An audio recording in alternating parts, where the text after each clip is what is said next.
Hi everybody, welcome back to the channel. Pete did a piece a couple days ago about trout tactics, and I wanted to kind of go over some of the things that I think about when we go out and troll, because our tactics vary a little bit, and that's intentional. So Pete introduced me to trolling for trout probably about 15 years ago. I came from a background where I was fishing in warm water. I'm from the south. Multi-species typically, and we weren't doing a lot of trolling, a lot of casting, a lot of plastic baits, stuff like that. Anyway, come up here and it's mostly salmon and trout, and the fishing gear you use and all that stuff is fairly similar. So we started trolling about 15 years ago together for trout, and he had done it for quite a while before that. I was fairly new to it.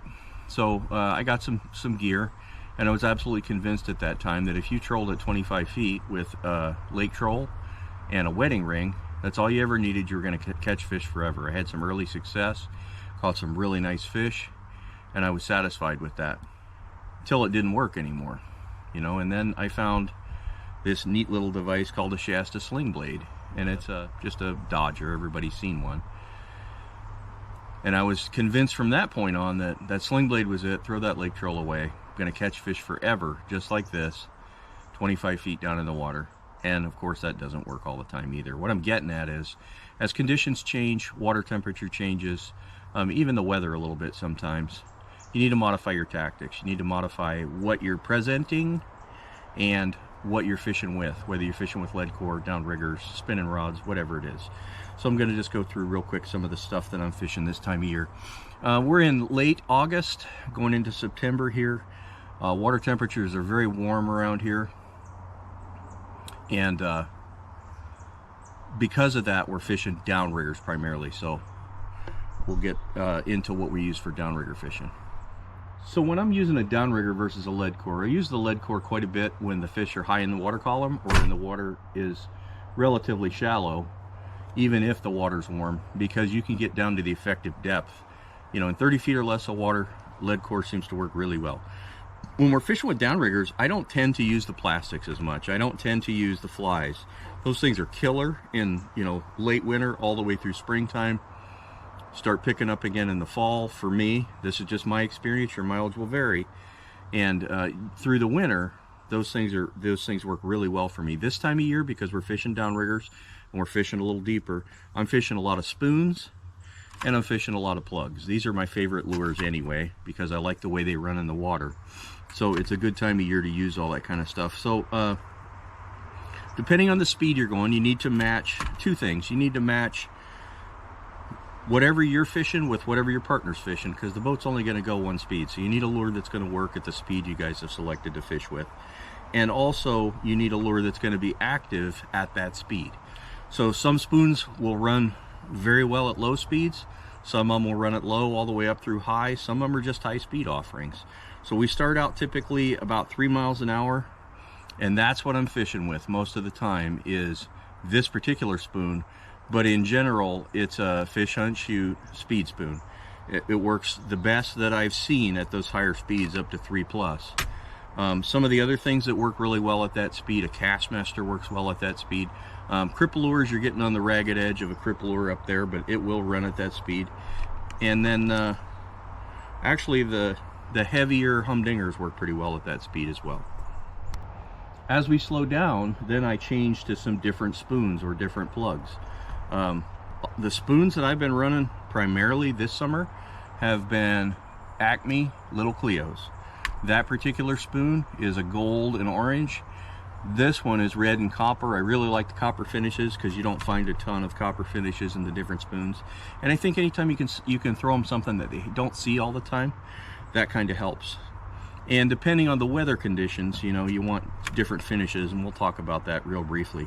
The other one that I bought right off the bat from Fish Hunt Shoot was this Crippled Minnow, and I'm holding it upside down for you there, but that Crippled Minnow, I bought these spoons, this one and the Speed Spoon, particularly because they're so different than a lot of the spoons I already had in my box. I had a lot of crocodiles, needlefish, stuff like that. So I looked at what was different in Cal's offerings, and that's what I picked up. Since then, I've added trigger spoons and all that stuff. I didn't buy all the trigger spoons right off the bat, not because they're not good spoons. They run fantastic. In fact, they run better than most of the stuff that I have. But I had a lot of spoons that looked like it. So until I actually got a trigger spoon in my hand, I didn't really notice the difference between all of them. I can tell you that I haven't found a spoon that Cal makes that I don't like, but I don't tend to fish all of Cal's stuff all the time. I fish some other spoons in my repertoire as well. The other thing I find this time of year that works really well are plugs, and I have a variety of different plugs. Everybody's seen the Rapala plugs. I've got a lot of those. I particularly like the shad rat patterns, but there are times when a thin profile minnow pattern will work better than a fatter shad rat, and you just have to, you know, plug and play and see what works best for you. One of the most productive spoons that plugs that I've found are the Yoziri L minnows. That's a pretty large Yoziri L, at least for trout. I have some of the smaller ones, but I find those work fantastic in the water. The other ones that I'll run, if the speed lets me, is the quick fish. Really like the quick fish. I like the flatfish too. Quick fish will tend to run a little faster than a flatfish, and the finishes on the flatfish have really gotten poor over the years, if you ask me. I got one here I could show you, but that one's not the worst that I've ever seen. But a lot of the finishes on the flatfish aren't really that great. These are killers at slow speed, don't get me wrong. Still got them, still use them, still love them. But if I can fish a quick fish versus a flatfish, I will. I came to this year. This is a Maglips 2.5. I have a couple of 2.0s. These are absolute killer trout baits, okay?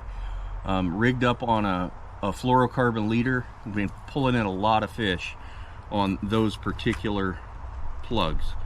The other thing I wanted to show you here, that's one of the leaders that I use. There's not much to it. It's got a bead chain on one end, a little snap on the other. It's about 40 inches of 12-pound fluorocarbon.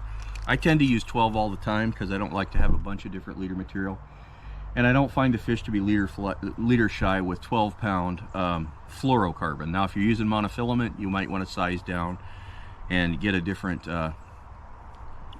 pound test. But I'm really convinced that the fluorocarbon makes a difference. I run fluorocarbon on all my top shots, and I run fluorocarbon leaders all the time anymore. That's one of the things that I learned from Cal. As far as colors go, it depends on the weather conditions. Some of the things you need to think about: weather conditions, water temperature. You know, if you know what the water temperature is all the way to the bottom, that really helps, because that'll help you target fish. Trout tend to like the cooler temperatures. You know, mid-50s is great, all the way up into the 60s is okay. But if you've got warm water at the top, like we do this time of year, a lot of places you go, it's in the high 70s, maybe even up to 80. They'll tend to be deeper in the water column, which is why we're fishing downriggers this time of year. One thing I forgot to mention with the plugs is these are diving plugs as well. So if you're going to run these behind a downrigger, you just have to take into account that this thing's actually diving a little lower, which is fine. But when you switch out from something like that to something like that, which doesn't dive, you're going to have to change that downrigger depth a little bit. Anyway, back to colors and conditions. I'm a firm believer that in the lakes that fish are feeding actively on bugs and emerging bugs that are growing and developing in the water, the orange is a great way to go. If you haven't noticed, I've shown you a lot of orange spoons and a lot of orange plugs. I've got a lot of orange in here because some of our fisheries are fairly active with the bug activity, and I think it has upped our catch this year, is fishing some of that orange. But one thing to think about when the weather is overcast, it's a little darker, the coppers and the golds tend to fish a little bit better, in my opinion or my experience, than say blue and silver. Blue and silver, and I have a lot of that too, black and silver, blue and silver, these are high flash type offerings. They work really well in bright sunlight. As the depth goes down also, there's less and less light, and it's more and more filtered. Depends on the water clarity as well. So you might need something that's a little more attractive as you go down deeper. That's one of the things I do like about plugs and spoons, and why I tend to fish them this time of year on a downrigger, because they're very active. They have a lot of flash, a lot of vibration. All the stuff I've shown you, I don't fish that behind a Dodger or a lake troll anymore at all. I still use the lake trolls, and I still use the Dodgers, and I still use spinners and all that stuff. I have tons of stuff. And like I said, in the fall and winter, I'll be using plastics. I'll be using flies from a variety of sources. But this time of year, it's pretty much plugs and spoons, because they're running deep and there's a lot of activity going on down there. So they don't need an attractor really to help the fish find the bait. Barometric pressure, we keep track of that a little bit. I encourage you to keep a fishing log. It'll help you determine when your best and most active times to fish are. I don't pay too much attention to the moon phase. It does impact the fishing, no doubt about it. But barometric pressure, particularly when you see that barometric pressure starting to dive, pay attention to the weather. You got a little bit of weather coming in. The fish will tend to feed actively right before that weather front comes in. So it's a really good time to fish, and they can be really active. And it'll tend to bring them up in the water column as well. So all those presentations, if you have a variety of stuff, that certainly helps you be a more effective angler. The other thing I think about is, I'm a big UV guy. I buy UV finishes and enjoy UV finishes. I don't think these make a real big difference when you're up shallow in the water column, but I do believe this makes a big difference if you're down deep in the water column. It especially makes a difference if you're fishing salmon, you know, 100 feet deep or whatever, because as that light filters out, the UV penetrates the water better, and these things will actually be more visible at depth. So combination of the UV and the action of that spoon at depth attracts the fish in. So that's just some basic stuff. I hope it catches or helps you catch some more fish. Leave us some comments. I'd be really interested in knowing what you guys think of the videos. I'd be really interested in, you know, some experiences that you've had with different kinds of baits.